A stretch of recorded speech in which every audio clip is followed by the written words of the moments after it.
fait, le micro est trop fort.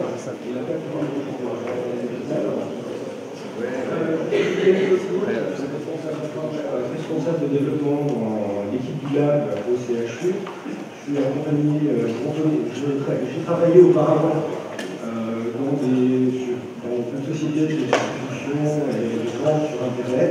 Le monde de la santé, c'était une découverte pour moi quand je suis arrivé en 2013. Et j'ai découvert qu'il y avait tout à faire dans l'hôpital, qui était très bien numérisé et il y avait beaucoup de disparités d'équipements, de choses qui se passaient dans l'univers de l'hôpital. Et j'ai été recruté en 2013 pour monter une équipe de développement pour accompagner le changement numérique de l'hôpital. Je suis aujourd'hui, comme on n'est jamais seul à l'hôpital, je suis accompagné d'Anthony Gorson. Bonjour, donc je suis consultant au CHU depuis maintenant depuis un an et demi. Donc là j'ai été recruté aussi pour intégrer le lab et donc participer à la mise en place de ce que j'ai en cours le futur hôpital de Nantes. Voilà, donc en tant que consultant, comme vous le savez tous, j'ai été baladé de mission en mission, donc je suis bien passé par les banques, par les situations informatiques, que par le web marketing, et donc je suis au CHU. Enfin, pour découvrir un peu l'hôpital, on présente l'hôpital dans la région, c'est le premier employeur de la région, c'est 12 millions d'employés environ, pour 3 000 médecins. Il y a beaucoup de visites à l'intérieur d'un hôpital, tous les jours, beaucoup d'occupations, il y a à peu près 2000 hospitalisations par jour, 2500 consultations et 300 à 400 visites aux urgences. Donc il y a beaucoup de mouvements, beaucoup de passages, beaucoup de gens, il y a beaucoup d'informations à transmettre. Et donc c'est là où on va travailler au CHU. Le CHU en plus, c'est pas que Hôtel Dieu qui se trouve juste à côté de l'autre côté, c'est aussi 9 établissements qui sont partis sur tout Nantes.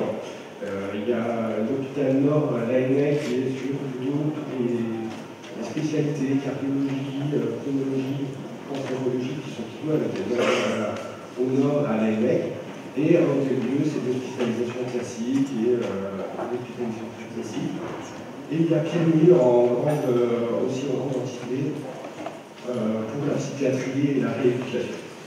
Donc, et il y a différents autres établissements, surtout des établissements d'accompagnement pour la vieillesse. L'hôpital, c'est vraiment un univers impitoyable.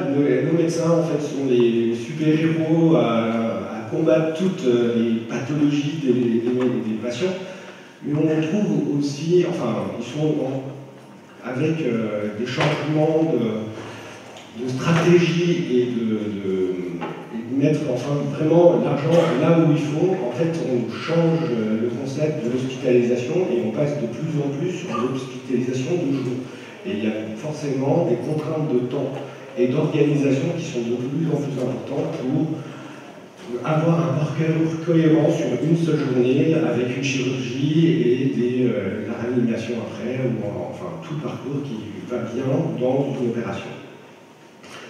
Donc, et la dernière chose contre laquelle les médecins se battent, c'est obtenir des informations sur les patients à temps. Avec les changements de service, quand il y avait beaucoup de dossiers de spécialité qui étaient installés dans un service particulier, et donc il n'y avait pas les informations, ou elles n'arrivaient pas à temps quand un patient passait de service en service, il y avait certaines informations qui restaient vraiment dans le service de départ. Donc il y avait toutes ces choses sont vraiment des freins pour nos médecins qui doivent lutter contre ces événements. Et donc l'informatique a été missionnée pour corriger ces manques et essayer de trouver des solutions.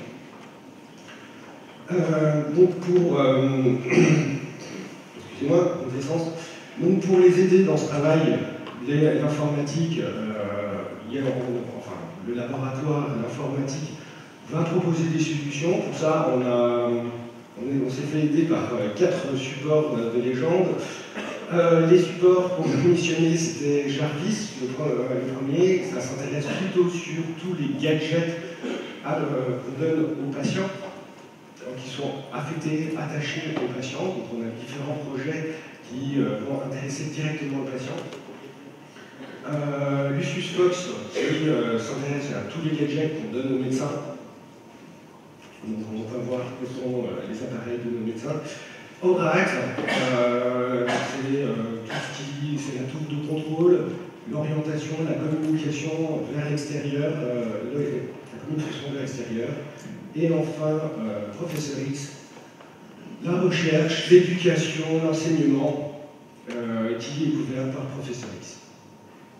Donc, on va voir Jarvis, tous les petits objets connectés aux patients.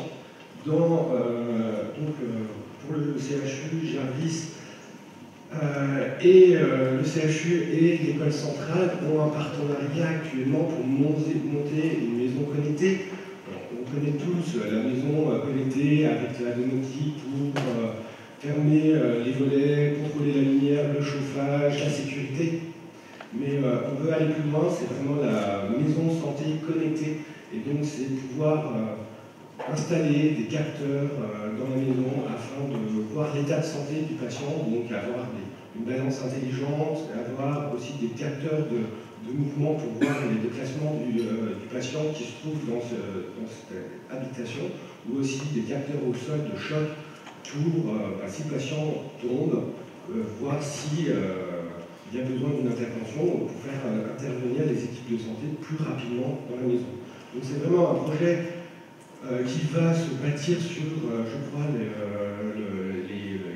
les locaux de l'école centrale. On est aidé en fait par différents prestataires. Donc Philips, Cerner et la pause. Cerner est une société américaine avec laquelle on travaille sur une solution centralisée d'information de dossiers patients au CHU. Donc c'est actuellement c'est le partenaire privilégié du CHU. Le deuxième projet donner aux patients, à la connexion du patient, c'est la téléconsultation. Aujourd'hui, on est en expérimentation. Elle va être, évidemment, ça va compléter l'offre avec la maison de santé, donc, enfin, qui permettra directement aux médecins de se connecter. Aujourd'hui, on s'appuie sur les infirmières publiques, enfin, les infirmières indépendants qui travaillent auprès des patients, et on peut faire des consultations externes, donc avec tous les avantages que ça donne aux patients. Moins de temps d'attente sur des patients qui peuvent être fortement hospitalisés, enfin, qui ont des problèmes de déplacement, qui ont des formes pathologies. C'est quand même compliqué de les faire attendre dans une salle d'attente, donc ça écoute de ce temps d'attente. Et en plus, pour les patients, généralement, c'est un meilleur confort et où ils vont avoir une meilleure réponse à toutes les questions que se posent les médecins, et ils vont plus facilement répondre à toutes les questions intimes, se trouvant dans un domicile maîtrisé. Ils ont moins peur de la rencontre et des défauts, de raconter leurs petits défauts de tous les jours. J'ai pas pris mon médicament, j'ai oublié. Donc c'est vraiment des choses que les médecins apprécient beaucoup, parce que ça a établi vraiment une belle relation patient-médecin. Donc ce projet va être, en plus de la maison connectée, qui permettra directement le patient pourra relever l'ensemble de ses indicateurs et avoir le médecin en temps réel, avoir l'ensemble des informations de l'état de santé de son patient pendant qu'il y a la consultation. Les autres appareils connectés aux patients, c'est l'ensemble des appareils qu'on trouve à l'hôpital, tous les objets biomédicaux. Ça passe du scanner, des IRM, des moniteurs de santé qu'on retrouve au chevet de l'ensemble des patients pratiquement en hospitalisation, et aussi tout ce qui est équipement ambulatoire. Donc il y a un gros bien que tous ces équipements envoient déjà des informations directement dans les systèmes d'information. Généralement, c'est des systèmes d'information spécialisés. Et donc, il n'y a pas il n'y a pas de partage, c'est ce que je vous parlais, la difficulté de transmettre les informations reprises dans un service pour le transmettre dans un autre.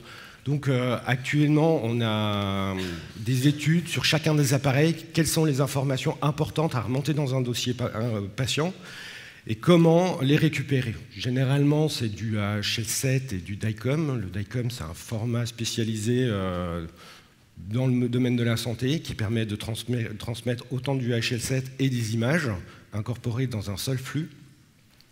Et donc, il faut voir comment on peut transmettre toutes ces infos.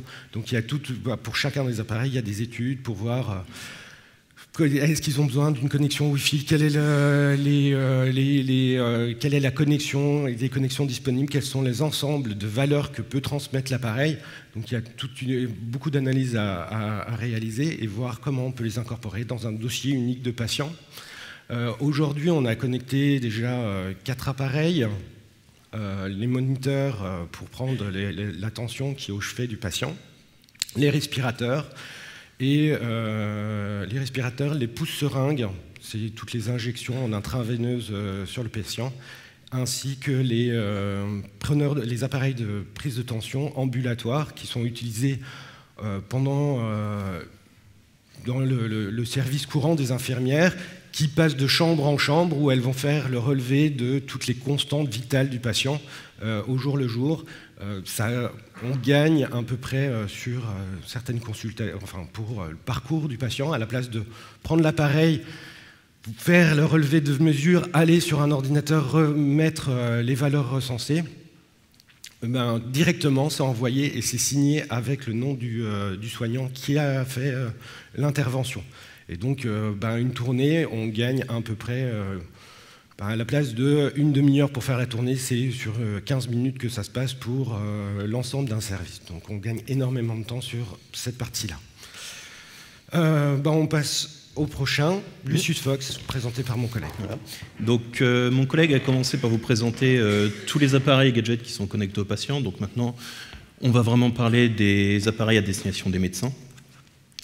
Alors, le premier appareil qu'on a en test actuellement au sein du CHU, donc ce sont les HoloLens. Donc, ce sont des lunettes qui sont fabriquées, comme vous le savez, par la société Microsoft. Alors, ce sont des lunettes de réalité augmentée et pas de réalité virtuelle. Alors, je vais faire très rapide parce qu'ici, vous connaissez la différence. Mais la réalité augmentée, donc vous n'êtes pas plongé dans un monde irréel, vous restez dans votre monde réel, vous avez juste des détails graphiques en fait en plus dans votre champ de vision. Alors, il y a des logiciels qui existent, par exemple, pour former les étudiants. Donc, on voit un corps avec plusieurs coupes, en fait, où on peut s'approcher, zoomer, passer de coupe en coupe, pour vraiment voir l'anatomie un peu plus en détail. Donc, actuellement, en fait, ces lunettes, elles sont en test dans un service d'orthopédie. Donc, pour une seule opération qui s'appelle l'arthroplastie de l'épaule. Alors, je ne vais pas vous expliquer ce que c'est l'arthroplastie, parce que déjà, je ne suis pas médecin, donc je ne sais pas. Donc, ces lunettes, elles viennent avec un logiciel spécifique donc, qui permet aux médecins de simuler en fait, son opération avant de la réaliser. Donc, l'arthroplastie de l'épaule, le but, c'est de remplacer une articulation et de fixer une prothèse sur l'épaule du patient, en gros. Donc, à partir des images du patient, donc ses radios, ses IRM, ses scanners, etc., le médecin il peut visualiser l'épaule du patient en 3D et donc il peut optimiser sa chirurgie, son plan opératoire, ce qu'il va devoir faire pendant son opération. Parce qu'aujourd'hui, en fait, la pose d'une prothèse, ça demande des mesures très précises, ça demande plusieurs semaines à un prothésiste pour la faire, et ensuite, pendant l'opération, ça demande beaucoup d'ajustements. Des fois, il faut retailler un peu la prothèse, ou des fois, il faut carrément changer de modèle. Donc là, en simulant l'opération à l'avance, ça permet aux chirurgiens déjà d'avoir moins de risques opératoires et de gagner du temps sur sa chirurgie. Et alors, de ce que j'ai compris, vous le voyez sur l'image à droite, normalement, cette opération elle nécessite la pose d'un guide pour installer à la prothèse. Alors, le pose d'un guide dans l'os du patient. Et grâce à ces lunettes, en fait, il n'y aurait pas besoin d'installer ce guide parce que le chirurgien il visualise directement la prothèse sur l'os du patient et peut l'installer directement comme il faut. Alors donc le bilan, comme je vous disais, c'est une chirurgie moins lourde pour le patient parce qu'il n'y a pas à creuser l'os du patient pour installer un guide, etc. Donc la période de convalescence s'est réduite. Ça comporte aussi moins de risques opératoires parce que le chirurgien sait exactement à l'avance ce qu'il va faire. Et donc on a un gain de temps pour la chirurgie.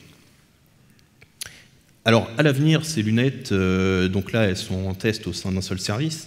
mais on pourrait imaginer d'étendre ces lunettes à d'autres services de chirurgie, par exemple, donc aux services de cardiologie, de neurologie, etc. On pourrait très bien l'interfacer avec des robots opérateurs que vous avez peut-être vu dans certaines séries ou certains documentaires, en fait, où c'est des robots qui font de la microchirurgie et il y a le médecin derrière qui pilote ça. Ce sont des robots assez énormes. Mais avec ces lunettes de réalité augmentée, ça permettrait aux chirurgiens d'avoir directement la vision en 3D des os du patient ou de l'anatomie en général, etc. C'est des lunettes qui peuvent aussi servir à l'accueil des patients. Parce que quand vous arrivez aux urgences aujourd'hui, donc si vous êtes déjà allé aux urgences, vous avez une infirmière d'orientation qui est là pour vous réceptionner, savoir vite fait ce que vous avez et vous réorienter vers le service adapté. Alors avec ces lunettes, elle pourrait directement voir par exemple la disponibilité des services, le staffing, est-ce qu'il y a des lits disponibles dans tel service, et donc elle pourrait réorienter le patient directement sans attendre. Si elle se trouve il y a une place qui est libre, donc autant envoyer le patient tout de suite plutôt que de le faire attendre avant d'aller chercher l'information. Ensuite, on a ce qu'on appelle le speech mic. Alors, est-ce que quelqu'un travaille chez Philips dans la salle? Non, c'est bon, on va pouvoir se moquer un petit peu. Donc Philips, comme vous voyez, c'est le fabricant de cet appareil. Donc comme toutes les sociétés françaises, ils ont un peu de mal avec l'anglais, donc ils ne savent pas orthographier micro. Donc, non, c'est le vrai nom de l'appareil. Sans rire. Donc le speech mic, en fait, c'est un microphone de dictée vocale. Donc je vais vous faire un petit historique de comment ça se passait au CHU avant l'arrivée de cet appareil. Donc les médecins, dans un souci d'égalité, doivent tracer tout ce qu'ils font. Donc ça demande de faire des comptes rendus. Dès qu'ils voient un patient, dès qu'ils font une action, il faut qu'ils écrivent un compte rendu. Avant l'arrivée de cet appareil, ils dictaient leur compte rendu sur cassette audio. Et oui, même il y a quelques années, ils utilisaient encore des cassettes audio. Et ensuite, ils passaient ça au secrétaire médical qui devait donc taper tout leur compte rendu. Et donc ça avait des semaines, voire des mois de retard. Donc les patients, quand ils sortaient du CHU, ils sortaient sans leur compte rendu ou leurs documents. Donc grâce à ça, en fait, le médecin il peut dicter directement tous ses comptes rendus en même temps qu'il voit le patient ou juste après l'avoir vu. Et c'est saisi directement dans notre ERP. Donc c'est un outil qui est destiné à tout le personnel médical. On a un peu plus de 1000 médecins aujourd'hui qui l'utilisent environ. Donc le bilan, c'est que le patient, comme je vous disais, il dispose de ses documents dès sa sortie. C'est un gain de temps énorme pour les médecins et les secrétaires qui vont plus passer leur temps à saisir tous les comptes rendus. Et au niveau traçabilité, au niveau légalité, évidemment, on est beaucoup plus dans les clous. Parce que dès que le médecin il voit un patient, on sait exactement ce qu'il a vu, ce qu'il a fait, etc. Oui, parce que les médecins au CHU, ils ont 10 minutes maximum par consultation, normalement. Donc ça fait beaucoup de patients par jour. Aux urgences, ces chiffres sont évidemment beaucoup plus élevés. Donc il fallait vraiment quelque chose qui nous permette de saisir tout ça rapidement. Ensuite, on a un dossier patient. Alors, je vais vous faire juste une courte introduction. Comme je vous le disais un peu plus tôt, on a un ERP au sein du CHU, donc qui gère vraiment tous les services. Donc c'est un dossier patient informatisé. Alors c'est un déploiement qu'on a en cours dans tous les services en ce moment. Et donc c'est accessible à tout le personnel médical et ça stocke absolument toutes les informations du patient. Je vais y revenir un peu plus tard, je vais faire un crossover avec le professeur X dont vous a parlé mon collègue. Donc ce dossier patient aujourd'hui c'est une solution desktop. Alors il y a des ordinateurs dans tous les bureaux des médecins et des infirmières, il y a aussi des chariots avec des ordinateurs que le personnel trimballe de chambre en chambre. Mais voilà, comme le disait mon collègue, le CHU de Nantes, il y a 9 sites répartis dans toute la ville, il y a plusieurs bâtiments par site, plusieurs étages, etc. Donc la solution desktop, c'est bien, mais c'est pas optimal du tout. Donc c'est pour ça qu'on a en développement en ce moment la transposition de ce dossier patient sur tablette mobile. Et ça permet aussi de bénéficier de certaines technologies qu'on n'a pas avec un ordinateur classique. Par exemple, le médecin il peut très bien prendre une photo d'une plaie ou d'une contusion et l'ajouter directement au dossier du patient. Alors, face à tout ceci, donc, comme vous voyez, on est toujours en recherche de solutions innovantes. Malheureusement, donc, Lucius Fox ou Jarvis ne peuvent pas assumer tout seuls cette tâche. Donc c'est pour ça qu'on a un programme au sein de la région qui s'appelle Digital for Life. Vous avez peut-être entendu parler pour les entrepreneurs ou les patrons ici. Donc c'est un appel à défi ouvert à tous. Donc c'est sous la forme d'un fonds d'investissement en fait pour les lauréats. C'est un programme annuel, donc les sélections 2017 sont terminées maintenant, mais les 2018 vont bientôt ouvrir, je crois.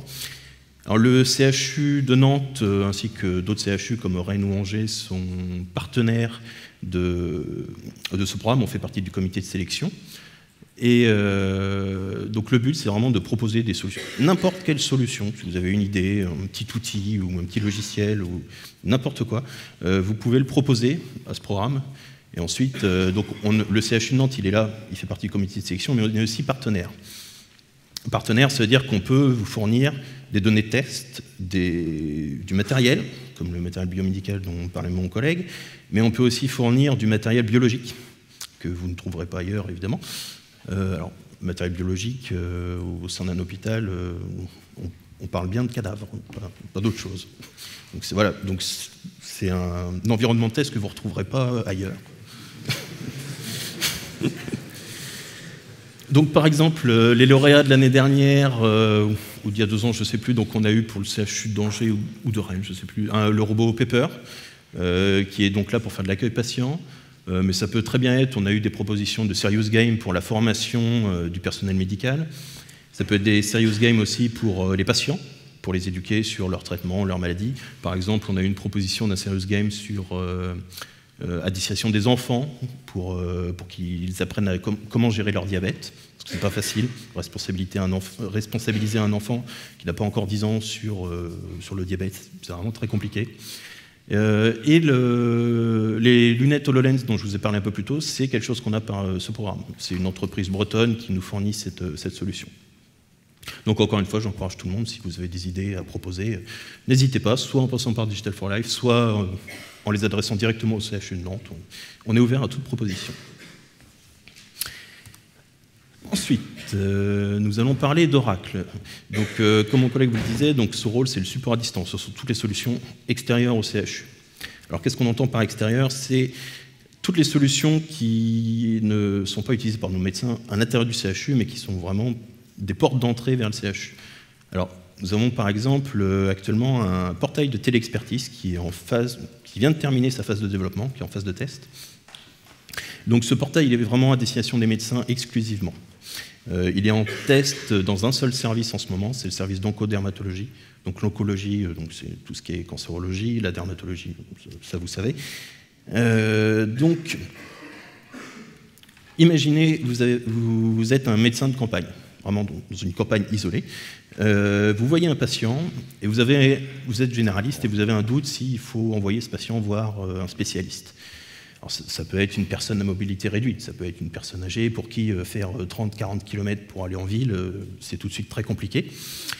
Donc, grâce à ce portail, en fait, les médecins généralistes ils vont pouvoir s'authentifier avec ce qu'on appelle une carte CPS. Donc, la carte CPS, c'est la carte de professionnel de santé que tous les professionnels de santé ont en France.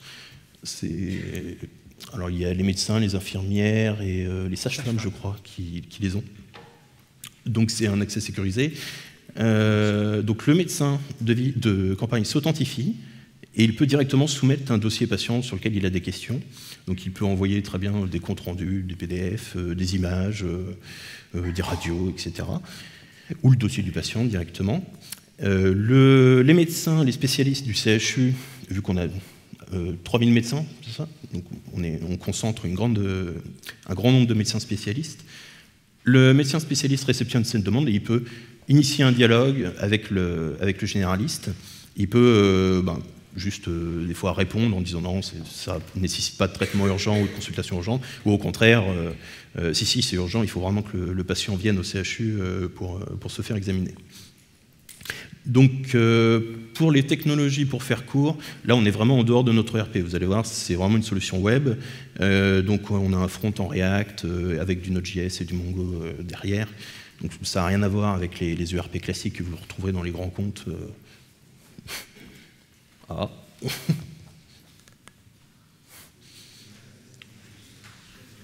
Et faire rechercher, donc. Voilà.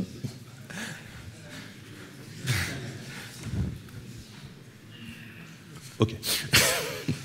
Donc, comme je vous le disais, donc le bilan, il y a une réponse et un diagnostic beaucoup plus rapide pour les patients. Évidemment, ils n'ont pas à attendre des semaines, voire des mois avant d'aller voir un spécialiste. Ça évite un déplacement lourd et parfois inutile pour un patient qui aurait du mal à se déplacer. Et surtout, ça initie le dossier patient au sein de notre ERP. Comme ça, si jamais le patient vient au CHU un jour, il a déjà un dossier patient d'ouvert, on a déjà des premières informations sur lui, donc ça évite de ressaisir, de passer par la case administrative à chaque fois. Ensuite, alors là on a parlé du dossier de l'expertise à destination des médecins, maintenant on a le portail patient. Alors si vous allez au CHU aujourd'hui, vous vous faites soigner, vous sortez, déjà vous avez de la chance. Vous sortez avec tout un tas de papiers. Vous avez vos ordonnances de sortie, vos comptes rendus, à destination de vos médecins généralistes. Vous avez des fiches consignes sur votre traitement, votre maladie, des fiches d'aide. Vous avez même des fois des livrets qui vous expliquent, vous savez, les livrets promotionnels sur vous avez telle maladie, ne vous inquiétez pas, etc. Et vous n'avez pas de suivi à proprement parler. Le seul suivi que vous pouvez avoir si vous avez une question, par exemple, c'est de rappeler ou de retourner au CHU. Alors, grâce à ce portail patient, aujourd'hui, il est là pour améliorer le lien entre le patient et le médecin. Donc, les fonctionnalités, au lieu de sortir avec tout un tas de papiers, vous sortirez juste avec un login mot de passe. Et vous aurez juste à vous loguer sur ce portail web et vous pourrez directement contacter les médecins qui vous ont soigné, si vous avez des questions. Vous pourrez prendre rendez-vous sans appeler ou revenir au CHU. Vous pourrez modifier, replanifier vos rendez-vous, les annuler, etc. Vous avez aussi toute votre documentation qui est disponible, tous les comptes rendus, les fiches consignes, etc. que vous pouvez réimprimer. Alors vous ne pouvez pas réimprimer vos prescriptions, parce que légalement en France, il ne me semble pas qu'on ait le droit de faire de duplicata d'ordonnance. Mais vous avez un rappel de vos prescriptions, si jamais vous avez oublié la posologie de vos médicaments. Et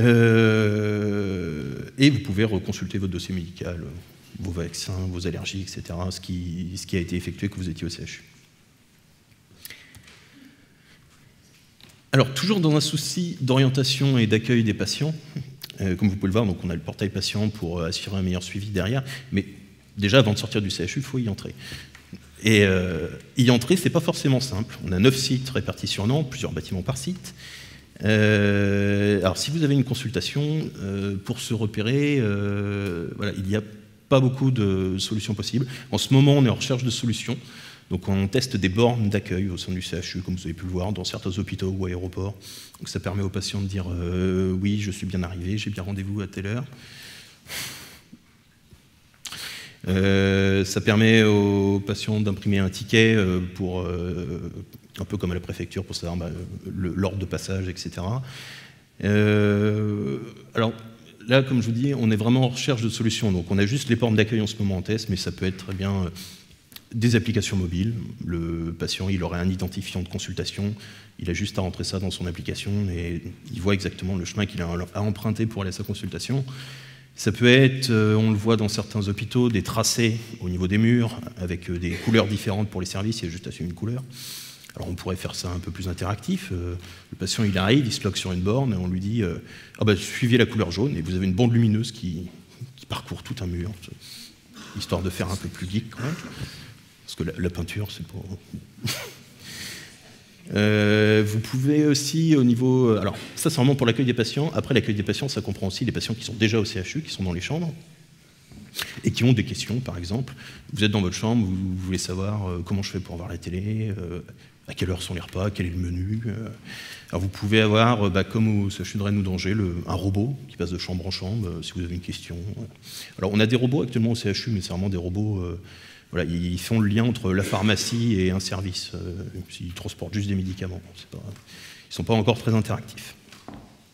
Donc, encore une fois, si vous avez des idées ou des solutions, on est ouvert à toute proposition, directement par le CHU ou par Digital for Life. Donc, face à toutes ces données, c'est bien, mais il faut quelqu'un pour rassembler tout ça et partager tout ce savoir. C'est pour ça qu'on a Professeur X, donc son rôle... Donc, comme je vous disais un peu plus tôt, on a un dossier patient au sein du CHU, donc qu'on essaye de transposer sur dossier mobile. Alors, au CHU, avant 2014, avant qu'on commence à déployer notre ERP, il y avait un peu plus de 400 applications. Certaines étaient développées directement par des médecins qui avaient appris à coder. Donc, elles étaient très spécifiques à un service, un métier et rien d'autre. Alors, c'est impossible à maintenir, 400 applications. Donc, on a contacté une société qui s'appelle Cerner, que certains connaissent peut-être. C'est une société américaine qui a un peu plus de 35% de part de marché dans le secteur de la santé au monde. Alors, ils fournissent un ERP. Comme tous les ERP, ils nécessitent un fort paramétrage parce que déjà le système de santé français, c'est pas le même que le système de santé américain, par exemple. Le CHU de Nantes n'a pas la même organisation que le CHU d'Angers. Donc, ça nécessite des mois et des mois de paramétrage. Donc, on déploie les services un par un. Actuellement, par exemple, le mois dernier, on a déployé les urgences pédiatriques, qui étaient encore au format papier. Le mois prochain, c'est l'HME, donc l'hôpital mère-enfant. Et donc, ce dossier patient, il est là vraiment pour stocker toutes les données du patient. Mais vraiment tout. C'est les prescriptions, son historique médical, ses radios, ses vaccins, ses allergies. Tout le personnel médical peut l'utiliser, aussi bien les infirmières, les aides-soignants que les médecins. Par exemple, les infirmières de garde la nuit, si elles ont envie de transmettre des informations à l'équipe de jour. Par exemple, le patient a fait des insomnies, il a refusé de manger. Dans notre ERP, on a une partie dédiée à ça. Donc, il permet vraiment de couvrir quasiment la totalité des possibilités. Donc, il est là pour faciliter les échanges d'informations entre praticiens. Il est là pour faciliter et harmoniser donc, tout le travail du personnel soignant. Pour parler des technologies vite fait, donc on a une gestion des comptes par Active Directory, ça c'est assez classique dans les grandes structures. Donc tous les médecins, tous les utilisateurs sont authentifiés sur Active Directory. Alors c'est une solution desktop en Java, donc on n'a pas la main dessus, mais elle est ouverte au développement. Donc Cerner nous fournit en fait un langage propriétaire qui est en fait du PL/SQL avec quelques fonctions en plus.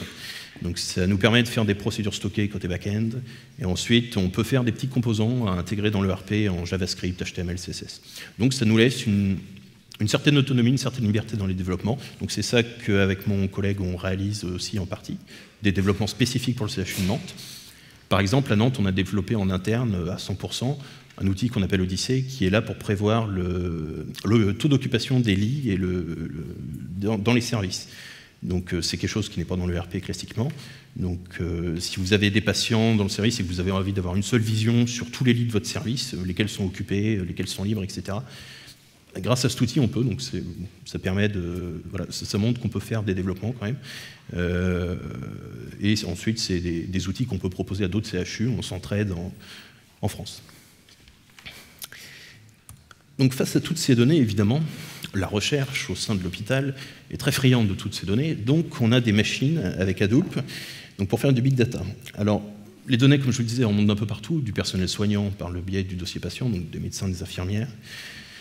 Elles peuvent aussi remonter donc, de tous les appareils, alors aussi bien les appareils connectés qu'on retrouvera dans la maison connectée plus tard. Elles peuvent remonter des appareils biomédicaux.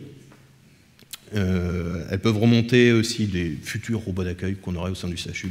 On a testé quelques robots, donc en ce moment, ils ne nous fournissent pas entière satisfaction, mais peut-être qu'à l'avenir, on trouvera un super robot qui fait tout, donc on pourra remonter des données de ça aussi. Les secours à Nantes, donc ce sont que des sociétés externes qui ont leur propre informatique, donc évidemment, pour l'instant, on n'est pas interfacé, on ne reçoit pas de données de leur part, mais à l'avenir, on pourrait très bien imaginer un pont entre eux et nous. Ça peut très bien être aussi, par exemple, les données qui remontent des cuisines, pour avoir les régimes des patients, etc. Alors, pourquoi la recherche est friande de ces données? Vous imaginez bien, ils font des algorithmes de prédiction médicale avec. Donc, ils essayent d'identifier donc, les symptômes, les facteurs, les différents facteurs pour prévoir des diagnostics. Ils essayent de prévoir aussi le nombre de patients, donc pour le taux d'occupation des lits et pour le staffing des services. En fonction des périodes de l'année, des épidémies, etc. Voilà, c'est toujours intéressant de prévoir s'il va y avoir une montée en charge, comme on dit, en informatique ou pas. Ça peut être très bien aussi de la saisie, de l'aide à la saisie pour les praticiens. Comme on a vu, on a les SpeechMice qui permettent aux médecins de dicter leur compte-rendu directement. Donc on pourrait très bien imaginer des comptes-rendus qui commencent à s'écrire tout seuls en fonction des symptômes du patient. Et le docteur n'aurait plus qu'à valider ou à modifier 2 ou 3 petites choses. Donc vous voyez ici les technologies, c'est classique, hein, c'est du Hadoop. Pour faire les statistiques, on a les outils SAS, donc Visual Analytics et Contextual Analysis. Voilà. Alors, face à tout ça, donc c'est bien, on soigne les patients, on remonte des données de partout. on fait des statistiques, de la recherche, etc. Et ça pose certaines questions d'éthique, dont mon collègue va vous parler un peu plus en détail. Donc, enfin, ça pose plusieurs questions. Enfin, la forte informatisation de... Enfin, il y avait de l'informatisation avant, il y avait 400 logiciels qui étaient installés avant, qui sont toujours installés au CHU. On a transformé notre façon de s'organiser. On est en train d'installer une solution globale qui récupérait l'ensemble des informations dans l'ensemble des services. Donc on passe de situations où on avait des dossiers numériques incomplets, spécialisés dans un service, ou même que le dossier papier classique sans numérisation, les services des urgences pédiatriques ou les services d'urgence, c'était tout papier jusqu'à présent. Il n'y avait que l'accueil qui était informatisé, la partie administrative. Tout le reste, tous les soins, l'accompagnement était que numérique. Donc on a fait une forte transformation. Et on regroupe énormément d'informations dans un seul lieu d'information avec le big data ou même notre ERP, le logiciel. Évidemment, ça pose des questions de sécurité. Donc nous, on est prestataire pour gérer les données de santé sur la région. On gère du coup l'ensemble des données du CHU et d'autres hôpitaux de la région, et aussi d'autres organismes de santé pour le CHU. Et en fait, c'est assez... tout ça, ça fait 5-6 ans que ça existe, ces data centers, une dizaine, 6 ans. Et ce qu'il y a, c'est que l'ensemble, on va pouvoir accéder à tout ça. Enfin, on doit héberger l'ensemble de ces données, pouvoir les partager, les rendre accessibles à l'extérieur, faire de la recherche. Et donc, ça va nous demander, dans les prochaines années, on est en train d'évaluer différentes solutions d'anonymisation de données pour pouvoir les partager, pour pouvoir faire les cas de recherche,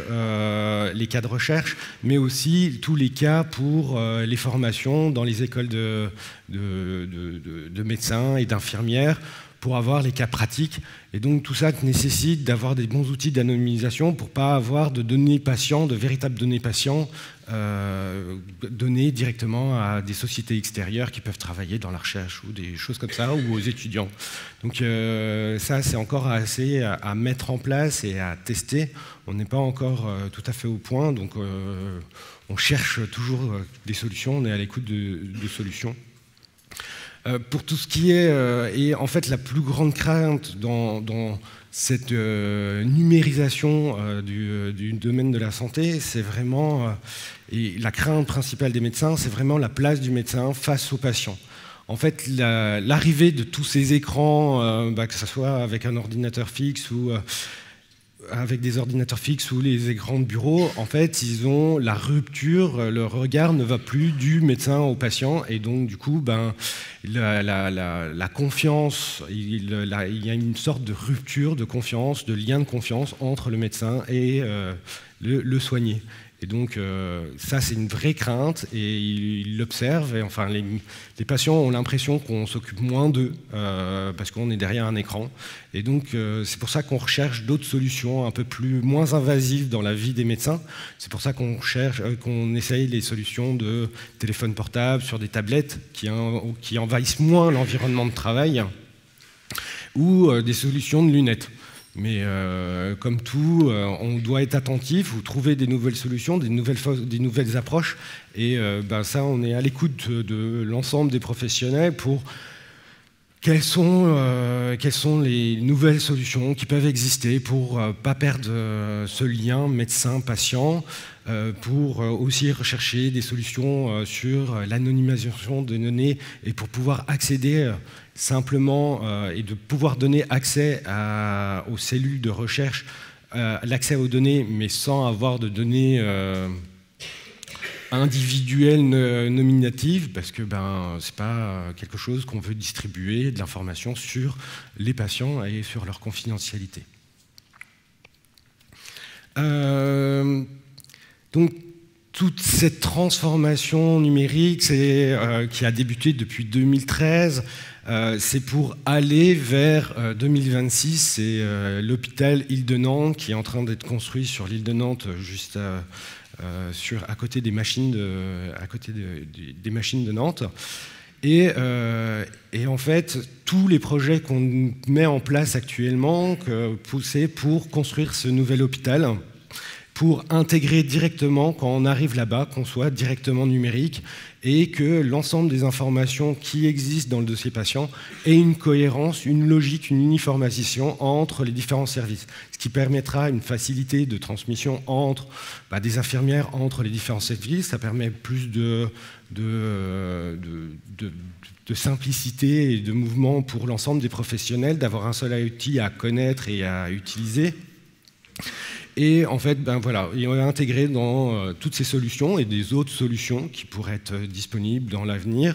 Donc, par exemple, la maison domotisée qu'on est en train de tester, c'est aussi pour tester toutes les solutions de chez Philips, par exemple, pour tester leur solution luminaire et contrôler centralisée de façon centrale, le chauffage et des choses comme ça qu'on essaye, qu'on expérimente dans des lieux d'expérimentation qu'on monte avec l'école centrale. Tout a une certaine logique, essayer de créer un dossier unique patient pour au moins la région de Nantes et la région nantaise dans sa globalité, et de pouvoir parler, de pouvoir communiquer sur les mêmes patients et sur les mêmes informations. Donc nous sommes toujours à l'écoute à travers les projets comme Digital for Life ou nous-mêmes, on est toujours à l'écoute de l'ensemble des professionnels, des développeurs et des équipes de développement ou de solutions qui pourraient être intégrées dans l'univers de la santé. On est vraiment, c'est quelque chose, c'est une démarche qu'on a forte, actuelle. Et je vous remercie d'avoir écouté cette conférence. Et ah oui.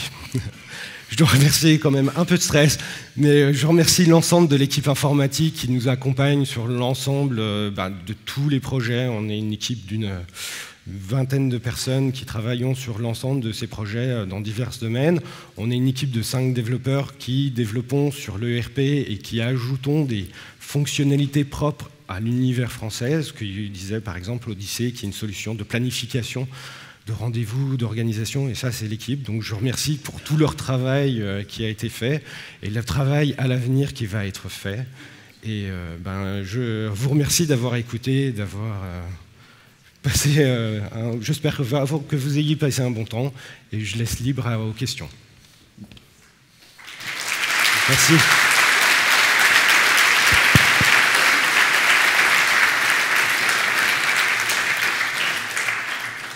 Donc si vous avez des questions.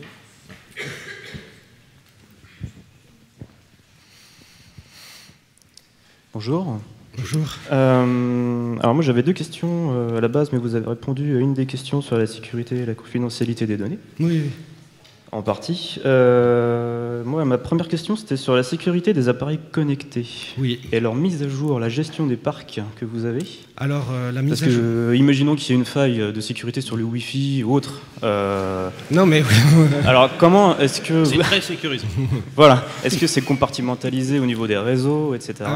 Les réseaux sont... Enfin, on a un réseau vraiment biomédical au CHU où tous les appareils sont connectés individuellement, ils sont reconnus, donc il existe sans doute des failles, je ne dis pas, mais voilà, on essaye d'isoler et de mettre dans des univers particuliers chacun des appareils, et essayer de vraiment avoir un univers pour le biomédical, un univers pour tel type d'appareil, et des choses comme ça, et on essaye de centraliser.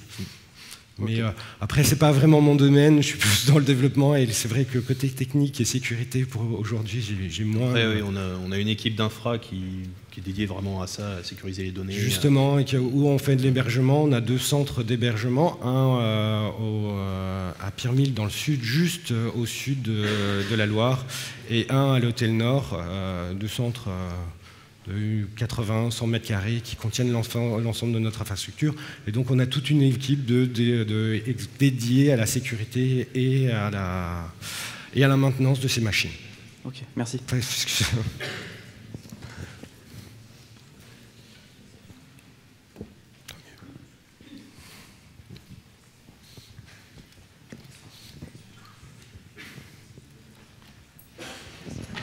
Bonjour. Bonjour. Moi, je pense, par exemple, vous parlez tout à l'heure de centraliser les dossiers dans les informations pour le CHU de Nantes, mais quid des autres CHU dans d'autres villes? Si demain, par exemple, on doit se faire opérer à Paris, à Caen ou peu importe. Alors ça, on n'est pas encore très partageur. Au niveau de la politique Est-ce que l'État nationale, prévoit en fait, quelque chose aussi? non, Parce que... justement. C'est en fait chaque région, enfin chaque CHU est indépendant aujourd'hui. Ça a été une volonté de l'État et des CHU d'être indépendants. Et donc aujourd'hui, la grande difficulté, c'est de monter un dossier de patient informatisé, national. Il y a plusieurs freins à ça. Et justement, c'est des questions auxquelles on doit répondre et comment on doit faire, puisque la CNIL juste a été montée contre notre numéro d'identité sociale, ce qui fait qu'on n'a aucun identifiant national pour identifier un patient. Donc le partage de l'information entre les différents CHU à travers toute la France déjà pose un problème. Il y a des projets pour essayer de monter des projets particuliers de région, mais comme il y a une indépendance, il y a des gros freins et c'est une guerre plus politique que technique aujourd'hui.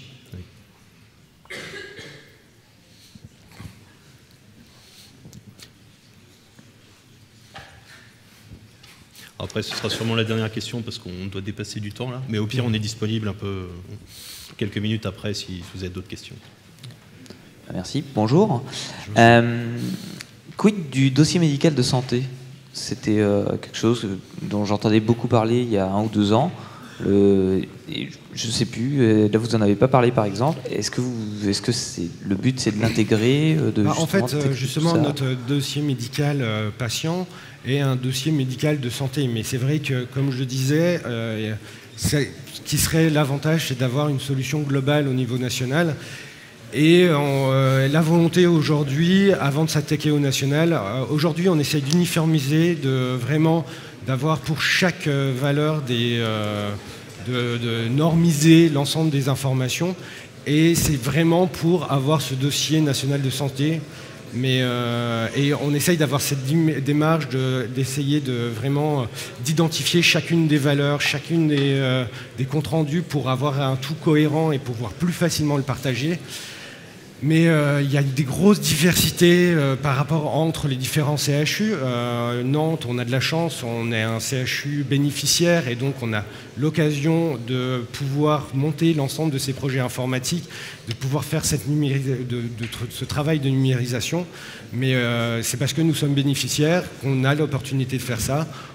Et aujourd'hui, il y a beaucoup de CHU qui prennent sur leurs moyens pour essayer de numériser au fur et à mesure, mais c'est un travail de longue haleine et on n'est pas tous égaux face à l'argent public et comment on va pouvoir monter ces projets. Donc on essaye de montrer ce qu'on peut faire aujourd'hui à Nantes, d'être porteur de la transformation numérique et de montrer ce qu'on peut faire dans un hôpital, toutes les solutions de numérisation et pouvoir être un peu un exemple et de montrer que ça existe et on peut le faire et ça marche et trouver toutes ces solutions un peu techniques et aussi faire de la transformation de la pensée des médecins aujourd'hui parce que le numérique c'est un peu une peur, c'est pas forcément c'est un frein, enfin les utilisateurs ont déjà le frein du numérique et il faut leur prouver que ça marche et qu'on sait récupérer les informations, qu'on les partage plus facilement et que ça va plus vite de faire comme ça que par le papier. Aujourd'hui, il y a vraiment aussi une transformation des consciences qui a réalisé parce que le monde de l'informatique a investi que depuis l'hôpital a beaucoup de retard au niveau de la numérisation. C'est pour ça que l'ensemble des projets aussi qu'on présente n'ont rien d'innovant et n'ont rien de vraiment exceptionnel, mais c'est vraiment... on est vraiment dans des problématiques que beaucoup de gens rencontrent et on essaye de les mettre en place et de montrer que c'est cohérent par rapport au travail des médecins. Aujourd'hui, on était vraiment que l'informatique était vraiment que pour l'administratif, la comptabilité, la ressources humaines, et très peu. Et en fait, il y avait des expérimentations avec des solutions locales de dossiers de spécialité qui étaient mis en place par les médecins ou par une petite équipe info, et il n'y avait pas de solution vraiment globale. Donc ça, on veut y aller, mais en fait on a encore les freins, on n'est pas encore prêt culturellement à faire cette transformation. Voilà. Merci. Merci. Merci.